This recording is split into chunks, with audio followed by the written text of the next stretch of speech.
Hello everybody, I'm Pearl, I'm Bob, and we are just passing through. and this is our next exit.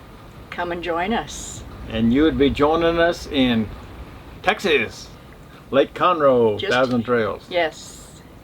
We thought we'd put together a little video. Last time we talked to you, we were just coming out of the Keys, and we're staying at Miami Everglades, and we was hunting for alligators. We found them. We found them.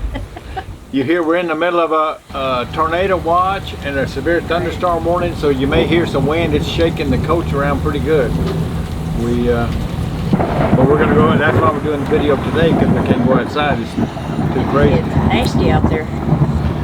But in the Everglades, we had at Miami Everglades RV Park. The first time we were there, we didn't get that good a spot, but the second time was a pretty good spot. Huh? Nice spot. Yeah. You better go. You better go. Okay, time out. We just lost our windshield cover. Oops. The wind blew it right off the magnets. So, time out. Okay, we're back, and we're mostly in still one piece. A little wet. Yeah. We have a screen on our windshield, and it just totally blew it off. It's held on. It's a magnet shade held on by magnets, and the magnets are pretty strong, but that wind is stronger. wasn't that strong. So in the Miami Everglades, we had a real good spot. We were looking at on the pickleball court and shuffleboard and swimming pool and a half basketball court. Yeah. So there was always activity going, just not too far outside the front coach. Which was great. And there's a 1 mile track around the park, so we'd walk the dog at least once a day.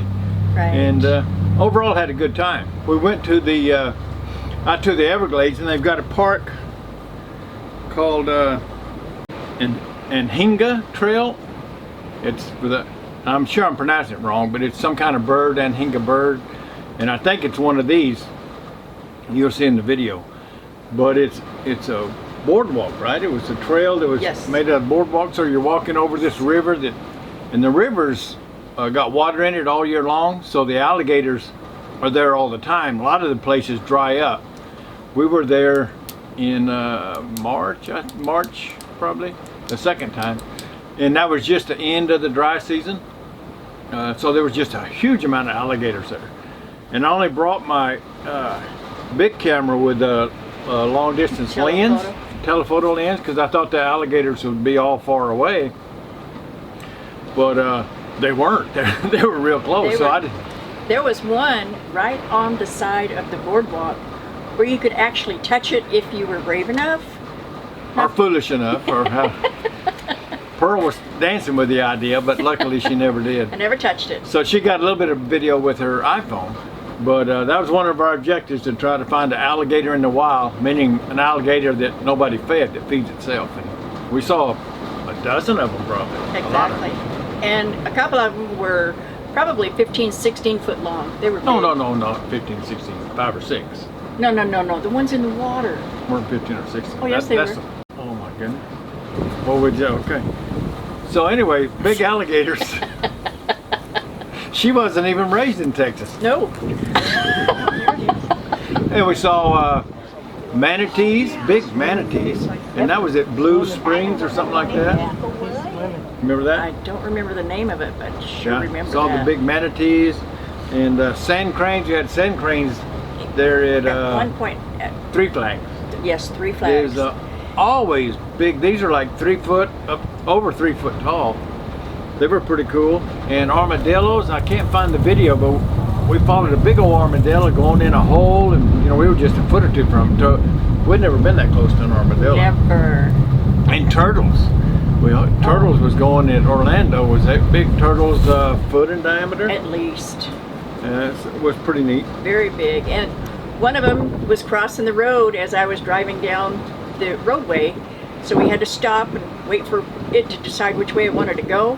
It just flat stopped in the middle of the road, so I had to go around it. Yeah, everybody waited on the turtles. And then at Miami Everglades, we had those big lizards, like a Oh. foot long. And they were red on the head, and then their body was a little bit of brown, and then on their tails, there was a bright yellow. Yeah. They were And they were just- everywhere. Every time we'd walk Oh. around that walking trail, we'd run Yes. into them. And does anybody know these big holes in these trees? It's like I can remember as a kid seeing cartoons where squirrels would go in the trees with these big holes and stuff. But I never have saw those in real life. But they were all over there at The Thousand Trails Miami Park, Everglades, Everglades. RV thing.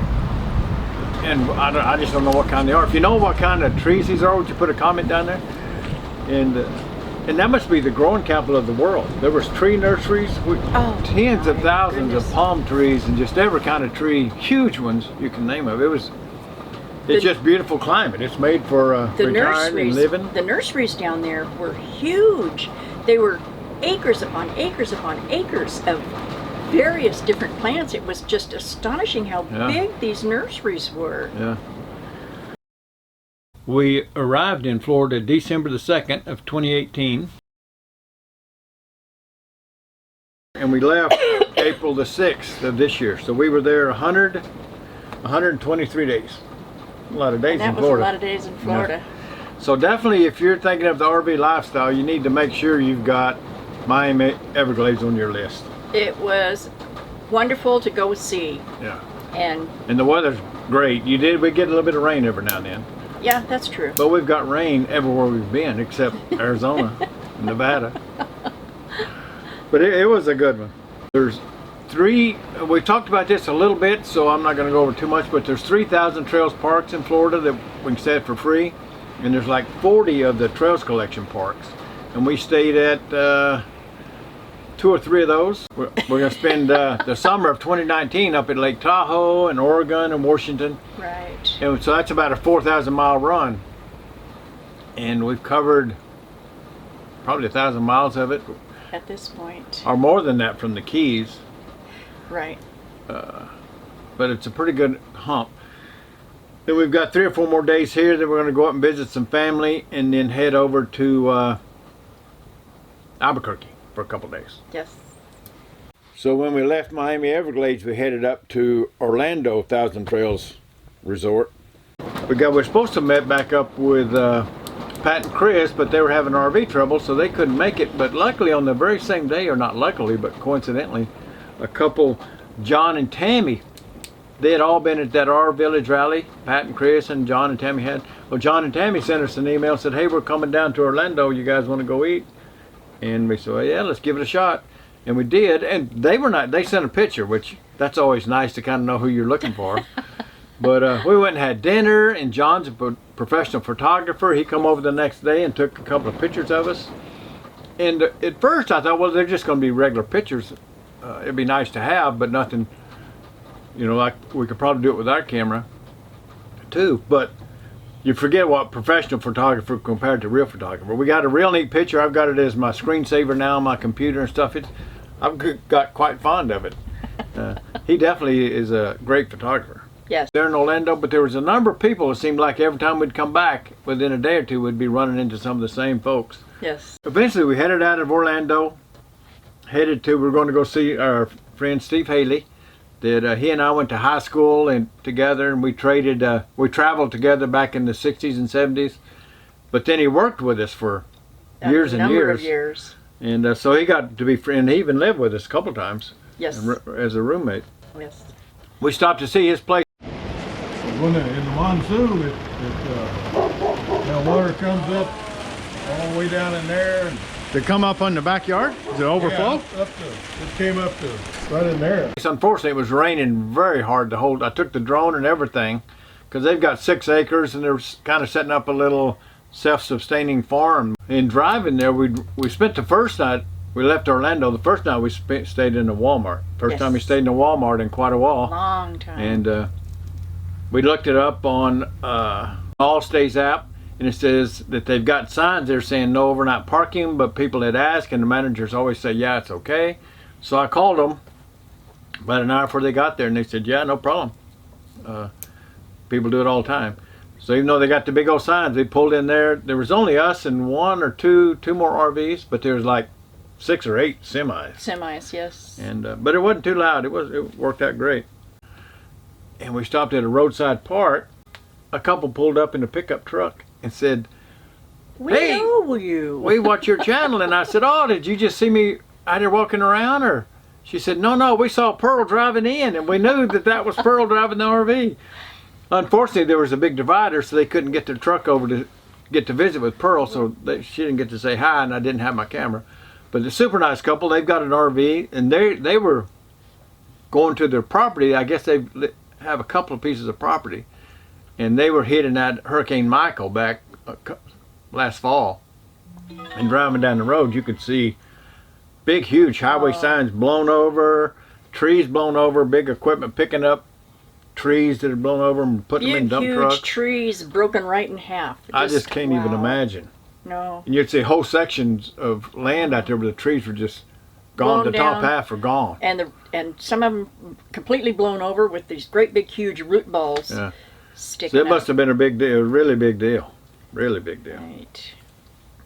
But then when we was visiting with Steve, we stayed at Avalon RV Park. And we get so used to this free RV parking and stuff, and just traveling where there's not Thousand Trails, and that was like $52 a night. We had 2 nights there. The Walmart was free.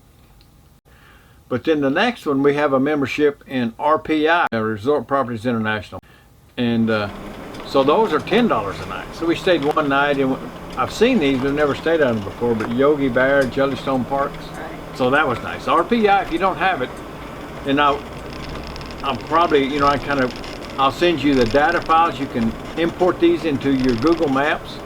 I've got a video I'll put up here on the top of the screen. You can watch the video, but you can put it where you got your RPI locations, your Thousand Trails locations, or your trails collections, and that's all that I've put in there to do your route planning. And it makes it pretty neat because Thousand Trails is not down around. They have some in Texas, but most of the country, except for the East Coast and West Coast, they don't have any. So RPI helps fill those gaps in. Instead of $10, we can afford $10. So we got to the RPI, and that's where we started hitting weather. And we were going to go up to stay up north at one of the Thousand Trails up around Dallas and visit with some people. We've missed Steve and Gene a couple of times. They live in Oklahoma City, and we were going to hook up with them this time. They just got a new Class A motorhome, a Beaver, I think it is. But they got these thunderstorms every place, and so we decided to not go up further north, to go down south, and that's when we got caught in the tornado warning, not watch, but actual warning. It didn't touch ground. There was one right over us when we got here to Conroe the second day we were here. Where the rotation may be. So let's look in at the storm. Is a good indication. While it's still warm, the good news is that rotation. That's right where we're at. And there's tornado warnings, or there's tornadoes on the ground about 50 miles north of us. I'm going to go ahead today. and turn on the lightning as well. Because again, these are some... But anyway, we decided instead of going up there, we'd go straight to Conroe, and we decided to not take 2 days. We wanted to get there Saturday, so we'd be there before the big storm on Sunday, which is when we got in the tornado watch. But when it's not storming, I mean, we have to admit, Lake Conroe is one of the nicest parks that is in the Thousand Trail systems. They've got paddleball and tennis courts and basketball courts and putt-putt golf, playground, and a huge pool that's just beautiful, and hot tub. So all there, in a big activity room. Most all the sites are the 30 to 50 amp sites. They've done a lot of upgrades on their electricity, but we've found that this trip, a lot of the sites are sloping. They're not as level as we would like them to be. And another thing that we were informed of this time, if you're a 50 amp RV, you have to pay a $3 fee to park there and then plug into 50 amps. Before, if you was a 50 amp, you could plug into a 30 amp site and you didn't have to pay. But whether you use 30 or 50, if you're 50 amp RV, you got to pay $3 a day. They also have this phase 2, and it's 2 and 3 bedroom little houses, modular homes. that they're scattered throughout. They've got the regular cabins that all Thousand Trails have got, but they've got these little 2 and 3 bedroom modular homes that they're going to start renting. This section here is the extended vacation. I don't know what you have to pay to get into that, but I'm guessing that's seasonal if you're going to be here all winter or all summer or something. They put in these new RV pads that are huge cement pads over here, and these are, my understanding is they're just the regular sites. You can choose those if you want. They're 30 or 50 amp, and you got to pay the $3 a day if you're a 50 amp coach. And like all the sites here, most all of them are 30 to 50. So they're real nice sites. I'm not sure if we like them or not. They're level, which that's a big plus. And then on the other side of the trees here is some more of the 2 to 3 bedroom modular homes and I think they sell those and or rent them, but it's just another option. That obviously we're maybe 30 miles from Houston, so there's a huge population base here. It puts you real close to Lake Conroe, so it's a nice option for folks, and it looks like they're going to build a lot of them. Another problem that we've got is a lot of the regular RV sites are turning into the annual or seasonal sites. So all the nicer sites that are tucked away in the trees and are nice and level, people have rented those for permanently, year round, and then they put in their reservation next year to get it again. So most, not all, but most of the really good sites seem to be taken up by seasonals. They're spending a lot of money. They're trying to recoup those expenses. So they're, like I said, they're charging you $3 a day. As soon as we come to the gate, and they said you're a 50 amp coach, they charge us $3 times we was here 2 weeks, $42 for our electricity upgrade. And if you get a package, you're gonna start charging a couple of bucks for each package you get shipped here. That's another fee, and it seemed like there was something else, but still one of our favorite parks. But like everybody else, they're here to make a buck. So that's where we're at. We're heading out tomorrow to Lake Whitney. If you like this video, give it a thumbs up. If you haven't subscribed to our channel already, please consider subscribing. So until we see you next time, keep the wheels rolling. Stay safe. We'll see you at the next exit. Bye-bye. Bye-bye. Okay.